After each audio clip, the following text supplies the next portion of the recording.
Distinguished leaders, what I am about to present is not speculative fiction. It is not alarmist rhetoric. It is a threat assessment based on observable patterns, documented capabilities, and strategic logic that should deeply concern every person in this room responsible for our nation's security. We are facing a paradigm shift in warfare for which our traditional defense posture is fundamentally unprepared. The greatest threat to our national security is not massing on our borders. It is not sailing toward our shores. It already occupies our critical infrastructure. It flows through our supply chains. It shapes what our citizens see on their screens. It has embedded itself so deeply into our systems that pulling it out may cause the very collapse our adversaries seek. This is warfare by substrate capture, the methodical seizing of the foundational systems our nation depends upon. Our enemies have studied our decades of counterinsurgency doctrine and have ingeniously inverted it against us. Where we sought to win hearts and minds abroad, they now wage that campaign on our soil. Where we disrupted enemy supply lines, they now control ours. Where we leveraged local proxy forces, they have cultivated theirs within our borders. This is not a conspiracy theory. This is strategic convergence. The People's Republic of China, the Russian Federation, the Islamic Republic of Iran, and North Korea do not need a formal treaty to coordinate. They share a common objective, the displacement of American power. Each brings specialized capabilities to this effort. China provides the economic leverage, controlling the rare earth elements in every smart weapon we build, the pharmaceutical ingredients that keep our population healthy, and the ports through which our commerce flows. They have built a sanctions-proof financial architecture using cryptocurrency that makes their operations untraceable and unstoppable through traditional means. Russia provides the tactical expertise, decades of hybrid warfare experience, energy coercion capabilities, and the training infrastructure to transform criminal organizations into paramilitary insurgent forces.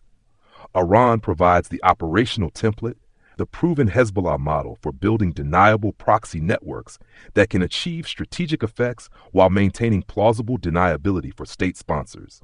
North Korea provides the financial darknet, the laundering mechanisms, the sanctions evasion expertise, and the cyber heist capabilities that keep this entire operation funded and hidden. Ladies and gentlemen, the attack has already begun. The weapons are already in place.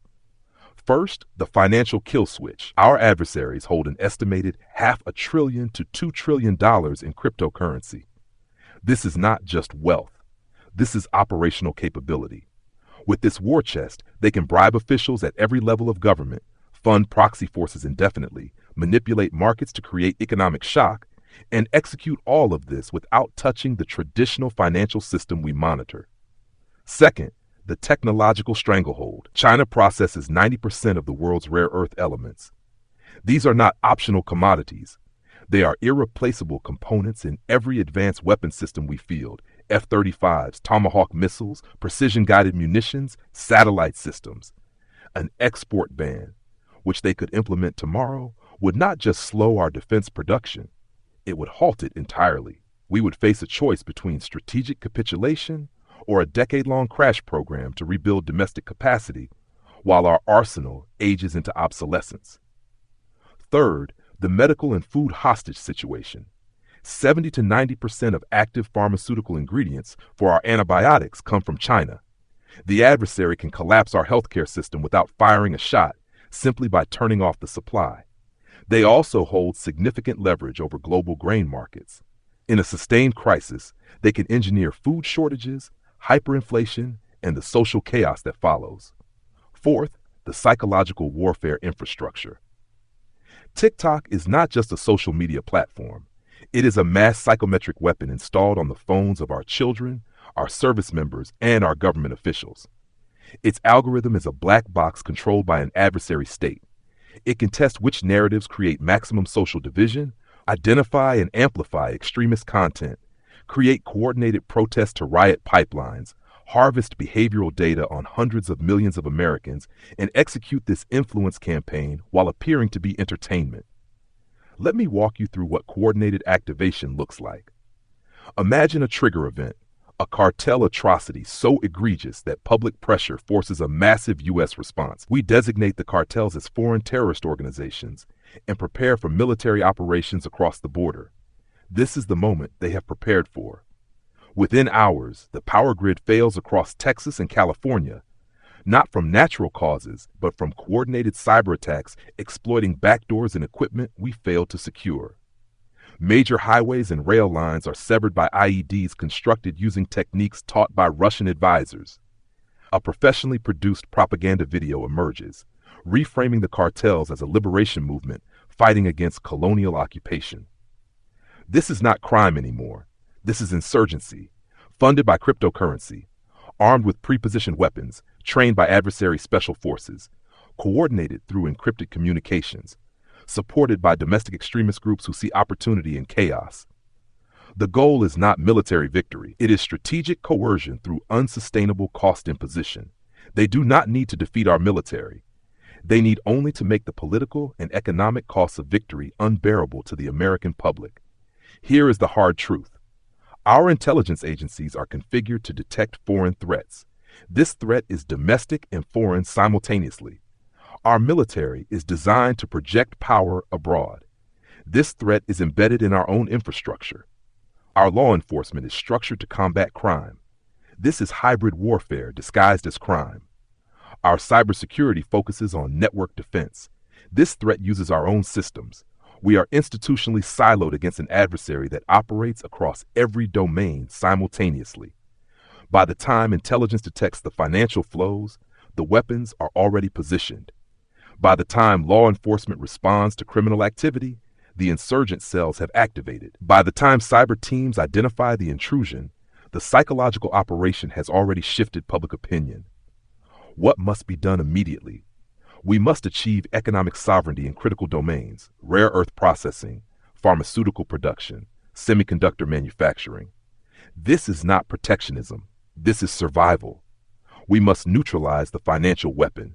Cryptocurrency regulation can no longer be treated as a niche economic issue. It is a national security emergency. We must secure the supply chain from end to end. Every port, every shipping company, every logistics hub. The adversary has had years of unsupervised access. We must assume everything is compromised and audit accordingly. We must dismantle the psychological warfare infrastructure. TikTok and similar platforms must be treated not as business concerns, but as foreign intelligence operations. They must be forced to divest from adversary control or be banned entirely. We must integrate our response across intelligence, military, law enforcement, and cyber domains. This threat does not respect bureaucratic boundaries. Neither can our response. Most critically, we must tell the American people the truth. This threat persists in part because the public does not understand it. They see trade policy, immigration enforcement, drug interdiction, and social media regulation as separate issues. They are the same issue, different fronts in the same integrated campaign against our nation. Distinguished leaders, the adversary has invested decades and trillions of dollars into this strategy. They have studied our vulnerabilities with meticulous care. They have positioned their weapons with extraordinary patience. They have cultivated proxies, compromised supply chains, and built financial architecture specifically designed to be invisible to our traditional defenses. They are not coming. They are already here. The window for preventive action is closing. Once the adversary chooses to activate these embedded capabilities at scale, our options collapse from proactive defense to crisis management. The question before you is not whether this threat is real. The evidence is overwhelming. The question is whether we have the political will to respond before the scenario I have outlined transitions from assessment to history. The real threat is not at our gates. It is woven into the fabric of our daily life, waiting for the moment of activation. What we do in the next 12 to 24 months will determine whether we emerge from this era as a sovereign nation or as a hollowed out shell, occupied without ever being invaded. Thank you.